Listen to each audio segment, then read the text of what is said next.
Namaskar everyone, this is Sachin Saurav here. I welcome you all in this incredibly awesome platform of yours, Aspiration Trigger from Addis Ababa. My dear friends, if you are new to this platform over here, please subscribe my channel and stay tuned with us for the further update. So without making further delay, let me add your information that today I'm gonna talk about the current affair of the February month of Jharkhand, part 3. It means already I have covered the Jharkhand February part 1 and part 2. इससे पहले भी मैंने झारखंड के जनवरी month के 4 current affair लिए। I mean totally I have 6 current affair videos. If you really want to know in the depth and detailed analysis, so please go back to my playlist and watch. I'm sure that you will be feeling immense comfortable in this current affairs. So let me start by one. So today's special class is based on ranking, and the next class will be discussed about the scientific developments. So part 3 will be based on ranking and part 4 will be based on the scientific developments and announcements. So मैं सबसे पहले बात करता हूँ airport authority of India. So airport authority of India, जिसको कि हम लोग हिंदी में भारतीय विमानपत्तन प्राधिकरण भी बोलते हैं, इसने एक सर्वे कंडक्ट किया। कब किया? 2020 में किया। और सर्वे का बेसिस क्या था? सर्वे का बेसिस था passenger facilities, cleanliness, parking, security, check in timing, shopping facility, I mean जिसको हम लोग नॉर्मल एयरपोर्ट सर्विस क्वालिटी के नाम से जाते हैं। इसके आधार पर एयरपोर्ट अथॉरिटी ऑफ इंडिया ने झारखंड के एयरपोर्ट यानी बिरसा मुंडा इंटरनेशनल एयरपोर्ट को रैंक 1 दिया। ध्यान रखेंगे, वेरी इंपॉर्टेंट। और एक और बात मैं बता देता हूं कि ये एयरपोर्ट जो है बिरसा मुंडा इंटरनेशनल एयरपोर्ट है, ये इंडिया का फर्स्ट ग्रीन एयरपोर्ट है और पूरे वर्ल्ड में इसको 19th रैंक मिला। ध्यान रखेंगे, इंडिया में रैंक 1 और पूरे वर्ल्ड में 19th रैंक मिला। किस बेसिस पे? तो एयरपोर्ट सर्विस क्वालिटी में। अब मैं दूसरे रैंक के बारे में चलता हूँ, Indian smart cities award contest. और ध्यान रखेंगे राउंड 2 में। तो इसको ऑर्गेनाइज किसने कराया था? इसको ऑर्गेनाइज कराया था ministry of housing and urban affairs, जिसको शहरी एवं आवास मंत्रालय भी बोलते हैं, government of India. Hardeep Singh Puri इसके मंत्री हैं। और implementation of smart solution, pan city and ABD यानी area based development. So area based development के लिए, स्मार्ट सॉल्यूशन के लिए, टेक्नोलॉजी इन्हांसमेंट के लिए एक स्मार्ट सिटीज अवार्ड दिया गया, जिसमें कि रांची को बेस्ट स्मार्ट सिटी मिला। किसमें? राउंड 2 में। तो Ranchi has been awarded the best smart city in the round 2 of Indian smart cities award contest. अब मैं तीसरे रैंकिंग की बात करूं, आउटलुक एग्रीकल्चर कॉन्क्लेव। तो ऑफकोर्स ये एग्रीकल्चर कॉन्क्लेव है। ये कब ऑर्गेनाइज किया गया? तो 24 फरवरी में। कहां पे किया गया था? तो न्यू दिल्ली में किया गया था। इसमें बहुत सारे, अब जो है ना, इसको ऑर्गेनाइज कराने वाले कौन थे? तो भाई कृषि मंत्रालय। इसके जो चीफ गेस्ट थे वो नरेंद्र सिंह तोमर थे, जो मिनिस्ट्री ऑफ एग्रीकल्चर है वो इसके चीफ गेस्ट थे। अब यहाँ पे इसमें ना बहुत सारा अवार्ड रखा गया। तो इसमें 8 अवार्ड की कैटेगरी थी। तो इसमें एक कैटेगरी ये भी था जो बेस्ट कृषि केंद्र का, यानी श्रेष्ठ कृषि केंद्र का। तो इसका अवार्ड मिला था दिव्यायन कृषि विज्ञान केंद्र रांची का। और ध्यान रखेंगे, इसके चीफ गेस्ट थे नरेंद्र सिंह तोमर। तो ये दिव्यायन कृषि विज्ञान केंद्र जो है ये मोराबादी में स्थित है। इसके बारे में बता दूं, ये जो है ना 16 के टाइम में ड्रॉट आया था उस प्लेस में, तब जो आरकेएम था यानी रामकृष्ण मिशन के तत्वाधान में इसकी स्थापना की गई थी। बाद में 77 में इसको आईसीआर से रिकॉग्नाइज कर लिया गया था। आईसीआर यानी Indian council of educational agriculture research, Bharat कृषि अनुसंधान केंद्र के द्वारा इसको 1977 में रिकॉग्नाइज कर लिया गया था। अब मैं इसकी बात कर ही रहा हूं तो खेती की कुछ और बात कर लेता हूं। अब मिनिमम सपोर्ट प्राइस जो धान पे है वो 2000 से बढ़ा के 2500 पर क्विंटल कर दिया गया, यानी 500 रुपया की बढ़ोतरी की गई। कृषि श्री सम्मान का अवार्ड झारखंड के ही समाज सेवी कमलेश कुमार सिंह को दिया गया। बेस्ट फार्मर का अवार्ड महेंद्र महतो और शांति देवी को दी गई। अब मैं बात करता हूँ ईज ऑफ लिविंग इंडेक्स सर्वे। ये जो सर्वे है ये भी ministry of housing and urban affairs यानी आवास एवं शहरी मामलों के मंत्रालय, जो हरदीप सिंह पुरी हैं, उनके द्वारा ये कंडक्ट कराया गया था, उनके मिनिस्ट्री के द्वारा। कब से कब तक? फरवरी 1 से मार्च 15 तक। तो कौन कौन से पैरामीटर रखे गए थे?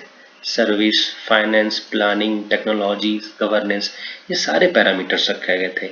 इन सभी पैरामीटर्स को देखते हुए ये रिजल्ट दिया गया कि इंदौर जो है देश का फर्स्ट रैंक पे है ईज ऑफ लिविंग इंडेक्स में। सेकेंड है तमिलनाडु का सेलम और 58th पे था रांची। ये इंपॉर्टेंट है, ये हमारे लिए ध्यान रखेंगे। 58th रैंक मिला रांची को। अब नेक्स्ट रैंक करते हैं Jharkhand ranking implementation of different scheme.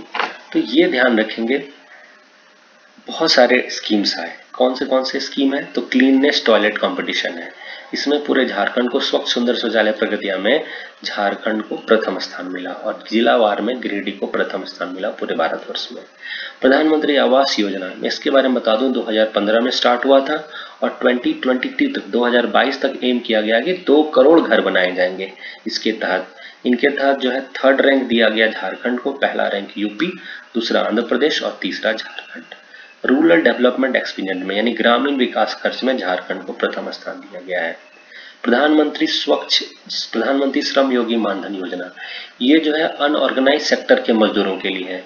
ये अनऑर्गेनाइज सेक्टर के लिए मजदूरों के लिए है। अनऑर्गेनाइज सेक्टर एम्प्लॉय मतलब जैसे रिक्शा ड्राइवर हो गए, चालक हो गए, ठेले वाले जिनकी मंथली इनकम जो है 15K पर एनम से कम हो, उनके लिए क्या है 60 ईयर्स के बाद कुछ पैसा जमा करना पड़ेगा एज के अकॉर्डिंग पे, और 60 ईयर के बाद उनको 3,000 रुपए का पेंशन पर मंथ दिया जाएगा। यह है प्रधानमंत्री श्रम योगी मानधन योजना। इसमें झारखंड को इम्प्लीमेंटेशन में सेकंड स्थान मिला है।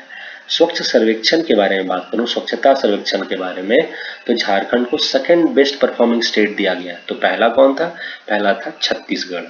और इसमें एक और कैटेगरी रखा गया था बेस्ट गंगा टाउन। तो बेस्ट गंगा टाउन का अवार्ड छत्तीसगढ़ के गौचर को दिया गया था। ध्यान रखेंगे, छत्तीसगढ़ का एक टाउन है गौचर, उसी को मिला था बेस्ट गंगा टाउन का। और झारखंड के 2 अलग शहर है राजमहल और साहेबगंज, जिनको क्रमशः सेकंड और थर्ड पोजीशन मिला था। अब मैं नेक्स्ट रैंकिंग की बात करूं तो वो है सेंट्रल यूनिवर्सिटी ऑफ झारखंड। तो सबसे पहले हम लोग जान लेते हैं नैक के बारे में। नैक होता क्या है? तो नैक का फुल फॉर्म होता है national assessment and accreditation council. ये कब स्टैब्लिश्ड हुई थी? ये 1994 में स्टैब्लिश्ड हुई थी। ये एक ऑटोनॉमस बॉडी है और ये रैंकिंग प्रोवाइड करता है मतलब हायर एजुकेशन में, ताकि क्वालिटी उसका मेंटेन रहे। तो इसने सेंट्रल यूनिवर्सिटीज ऑफ झारखंड को total central university of Jharkhand को इसने बी ग्रेड दिया है नैक के द्वारा। इसको हम लोग हिंदी में नैक बोलते हैं, इंग्लिश में national assessment and accreditation council. और सीयूजे में अभी कुछ दिन पहले पहला कन्वोकेशन हुआ। कब हुआ? 28 फरवरी 2020 में हुआ। यहाँ के चीफ गेस्ट कौन थे? तो हमारे ऑनरेबल प्रेसिडेंट रामनाथ कोविंद थे। अब मैं बात करूं तो एक नेशनल यंग फेस्टिवल हुआ, कहाँ पे? नोएडा में हुआ। इसमें टोटल ध्यान रखेंगे ऑलमोस्ट 91 यूनिवर्सिटीज ने पार्टिसिपेट किया। इसमें सीयूजी ने भी पार्टिसिपेट किया था, जिसमें सीयूजी को 5 मेडल्स मिले थे। अब जो नेशनल यंग फेस्टिवल जो नोएडा में वो इसको ऑर्गेनाइज किसने कराया था? इसको ऑर्गेनाइज कराया था एसोसिएशन ऑफ इंडियन यूनिवर्सिटीज। चलते हैं दूसरे फैक्ट के बारे में। First national tribal and folk arts camp, ये जो कैंप है ये 10 to 15 फरवरी 2020 को हुआ। अब ये हुआ कहाँ था? नेतरहाट, जिसको पहाड़ों की मल्लिका भी बोलते हैं। इसकी ऑर्गेनाइज किसके द्वारा कराया गया था? तो doctor Ramdayal Munda tribal welfare and research centre के द्वारा किया गया था।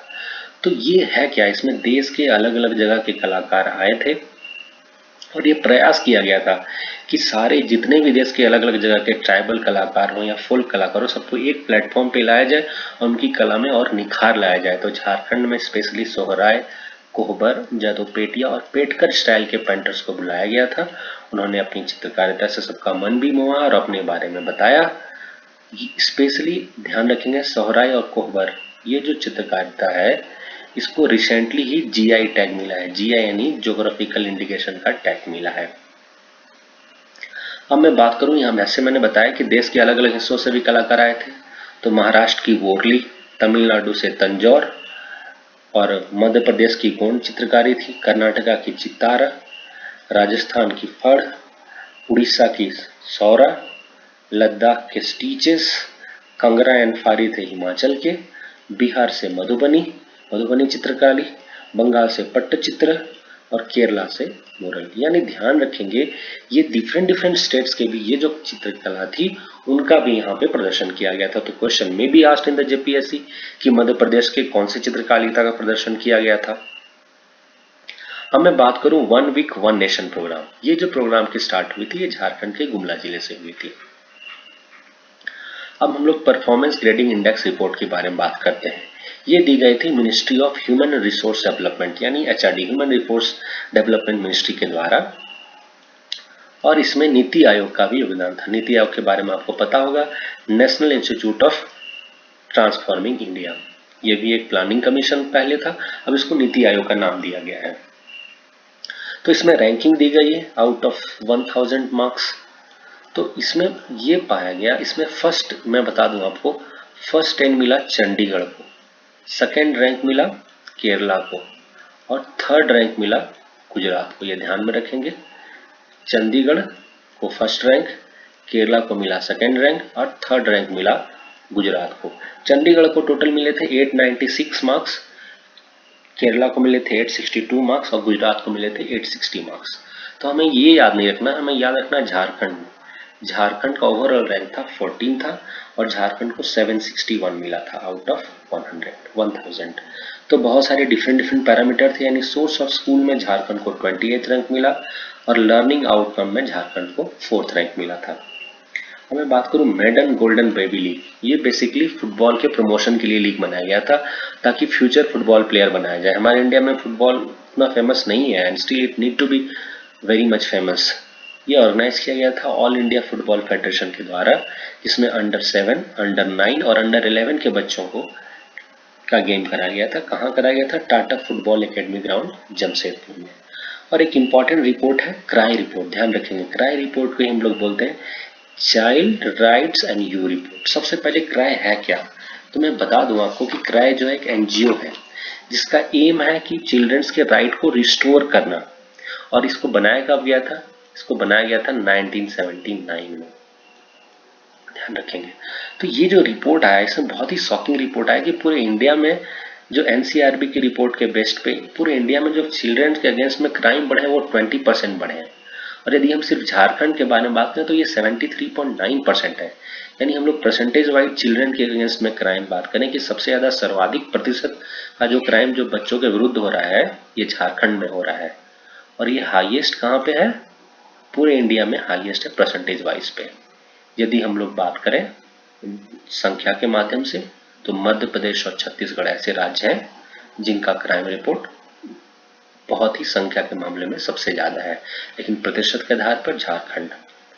हम लोग आते हैं आस्था। और एक बात और मैं बता दूं कि कैलाश सत्यार्थी की एक फाउंडेशन है चिल्ड्रन फाउंडेशन, इनका झारखंड सरकार के साथ एमओयू है और चिल्ड्रंस के राइट को प्रोटेक्ट करने में, चाइल्ड लेबर हो या चाइल्ड ट्रैफिकिंग के अगेंस्ट में काम करने के लिए चिल्ड्रन फाउंडेशन जो है झारखंड सरकार के साथ काम कर रही है। स्पेशली आप देखेंगे कि कोडरमा के जो माइनिंग है, माइका माइनिंग है, वहाँ पे काफी बच्चे मजदूर हैं। सो इन सारी समस्याओं को दूर करने के लिए कैलाश सत्यार्थी के साथ झारखंड गवर्नमेंट का एमओयू है। अब मैं बात करूं आस्था ऑर्गेनाइजेशन की, तो इसके सेक्रेटरी हैं अजय कुमार जायसवाल। तो आस्था ऑर्गेनाइजेशन को विच हंटिंग यानी डायन प्रथा और ह्यूमन ट्रैफिकिंग के अगेंस्ट में काम करने के लिए अवार्ड दिया गया है नेशनल ट्रैवल मिशन के द्वारा। कहाँ पे? विज्ञान भवन न्यू दिल्ली में। और विच हंटिंग में भी और ह्यूमन ट्रैफिकिंग में भी झारखंड जो है क्राइम रेट में सबसे ज्यादा है। तो मैं बात करूं नेशनल डिवॉर्मिंग प्रोग्राम, जो कि ये जो प्रोग्राम है राष्ट्रीय कृषि मुक्ति प्रोग्राम, राष्ट्रीय कृमि मुक्ति कार्यक्रम है। ये जो प्रोग्राम है 8 फरवरी को बनाया गया। ये जो प्रोग्राम के बाद पूरे पैन इंडिया प्रोग्राम यानी अक्रॉस द इंडिया ये प्रोग्राम बनाया गया है। इसका ऑब्जेक्टिव क्या था कि जो बच्चों को है ना नरिष्ट बनाया जाए। बच्चों में जो कीड़े होते हैं, पेट में जो कीड़े पाए जाते हैं, उसको दूर करने के लिए पूरे इंडिया वाइज पे ये प्रोग्राम बनाया गया। ये ऑर्गेनाइज किया गया था ministry of health and family welfare के द्वारा। और ये जो प्रोग्राम ऑर्गेनाइज किया गया झारखंड के 17 डिस्ट्रिक्ट्स में ऑर्गेनाइज करा गया था। क्यों? उसका ऑब्जेक्टिव क्या था? To eradicate intestinal worm infection, जो पेट के अंदर में, आंत के अंदर में जो कीड़े का इन्फेक्शन हो जाता है उसी को दूर करने के लिए। और इस बार इसमें एक खास ये बात थी कि इसमें 12th के भी बच्चों को लिया गया, यानी एज ग्रुप 1 से लेकर 19 तक। और सभी को एक ड्रग है अल्बेंडाजोल, ये क्वेश्चन आ भी सकता है आपको, तो इसकी जो डोजेज है एज के हिसाब से उसमें दी गई है। और जो कुछ फैक्ट है इससे रिलेटेड मैं आपको बता देता हूं कि झारखंड के आज के समय में 43% चिल्ड्रन भी इससे इन्फेक्टेड है। और ये एम किया गया है कि 72 लाख बच्चों को कृमि मुक्त किया जाएगा। अब बात करता हूं असुर मोबाइल रेडियो। असुर मोबाइल जो रेडियो है, सबसे पहले असुर जाति जो एक विलुप्त जाति और आदिम जनजाति है, विलुप्त के कगार पर है। तो इसकी भाषाओं का संरक्षण करने के लिए, जो कि हम सभी को चाहिए कि भाषाओं का संरक्षण हो, तो झारखंड के लातेहार डिस्ट्रिक्ट में इसके रिवाइवल के लिए एक रेडियो बनाया गया, मोबाइल रेडियो बनाया गया, जहाँ पे जो उनके जानकार हैं वो वहाँ पे मोबाइल से सारा समाचार सुनाते हैं और सारी बातें सुनाते हैं, ताकि वो भाषा को फिर से जीवित किया जा सके।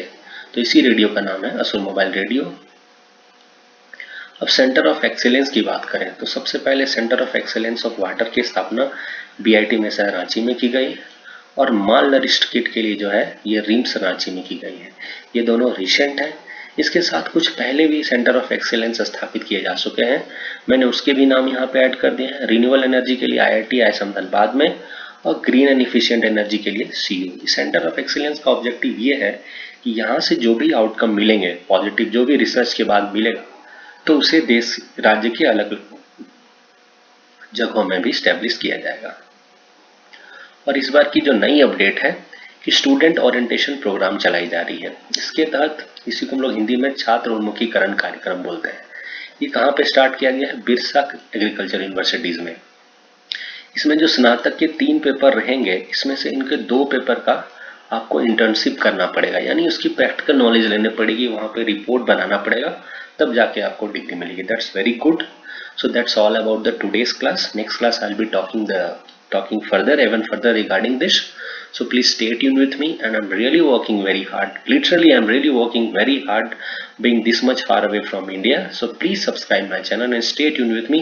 I'm sure that I will be coming up with very good content in the forthcoming classes. And one more request, please leave your comment in the comment box so that I can improve further myself. Take care, stay home, stay safe. Bye bye.